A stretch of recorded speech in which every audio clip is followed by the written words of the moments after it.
चीन को भारत ने बिल्कुल स्पष्ट और साफ संदेश दिया, सीमा पर शांति से ही रिश्ते होंगे सामान्य, यानी बॉर्डर पर पीस होगा तभी रिलेशंस की आगे बात की जा सकती है। और चीन ने एलएसी पर तनाव पैदा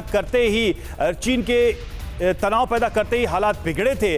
विवाद निपटाने के लिए मानने ही होंगे पुराने समझौते। भारत और चीन के बीच जितने भी पुराने समझौते हैं जो वर्तमान में अभी हैं, उनका सम्मान करना होगा। चीन के रक्षा मंत्री के साथ मीटिंग में राजनाथ सिंह ने ये बातें कही हैं, यानी बहुत क्लियर मैसेज है, रिस्पेक्ट करें बायलैटरल ट्रीटीज का और उसके साथ ही शांति बहाल होगी।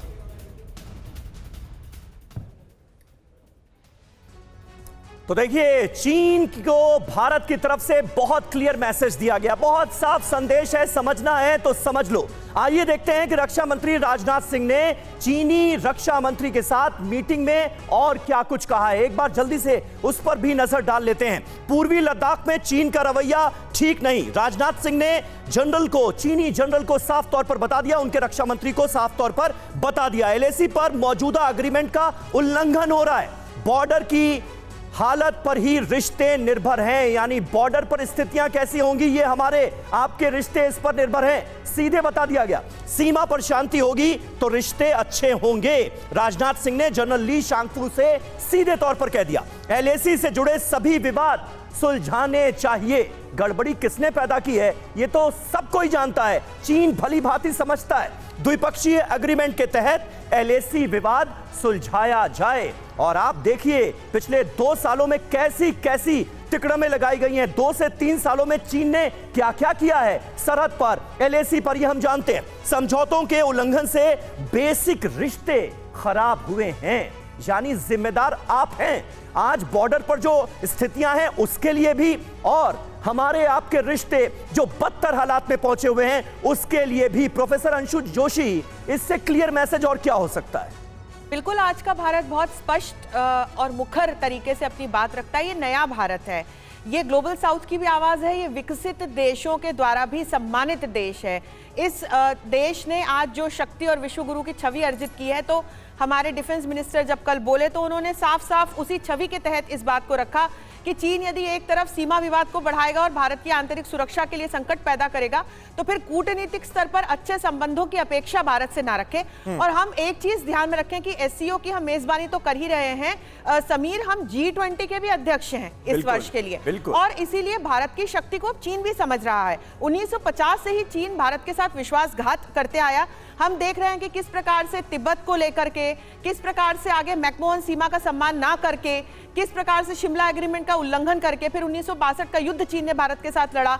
और यदि आज के समय में हम आए तो हम देखते हैं कि कैसे डोकलाम के आसपास अब भूटान को बरगलाने की कोशिश चीन कर रहा है। तो कल जो सीधा संदेश हमारे चीन का मंत्री ने दिया है, उससे चीन को कम से कम इस बात को समझना चाहिए कि ये पुराना भारत नहीं है, ये चुपचाप चीन की हरकतों को चीन का आपने जिक्र किया और चीन को संदेश देने की बात की। अंजू निर्वाण हमारे साथ इस वक्त मौजूद है। देखिए, एससीओ की जो बैठक है, बैठक स्थल वहीं पर मौजूद है। अंजू, चीन की बात हो रही है, लेकिन चीन एक ऐसा देश है जो रूस का सहयोगी है। वैश्विक तनाव के बीच रूस का प्रबल सहयोगी चीन है, भारत भी पुराना मित्र है। ऐसे में भारत, रूस और चीन, ये इक्वेशन कैसे एक तरीके से हेल्पफुल है या फिर भारत के लिए एक मुश्किल पैदा कर रहा है? इसको लेकर क्या वहां पर बातें हो रही है, क्योंकि देखिए रूस का भी रिप्रेजेंटेशन रहेगा यहां पर। जी देखिए समीर, मैं आपको यहाँ पर बताना चाहूँगी कि यहाँ हम हयात होटल में मौजूद हैं और आज जिस तरीके से ये एससीओ मीटिंग शुरू हुई है 9:30 बजे, सबसे पहला जो सीधा उन्होंने रक्षा मंत्री ने जो मैसेज इस मीटिंग में दिया है कि हमें आपसी सहयोग, आतंकवाद को भी खत्म करना है आपसी सहयोग से, और जो बॉर्डर्स पे जो सिक्योरिटी है और सुरक्षा है उस सबको आपसी सहयोग के साथ आगे बढ़ाना है। और कल जिस तरीके से चीन के जो समकक्ष थे उनके साथ जब उन्होंने बात की और उसके बाद ऑफ द कैमरा हम आपको बताना चाहेंगे कि रक्षा मंत्री ने साफ तौर पे मीडिया से यह भी कहा कि हमने क्लियर कर दिया है कि बातचीत और उसके बाद जो एलएसी और जो बॉर्डर है वहां पर ये तनाव की स्थिति साथ साथ नहीं चल सकती।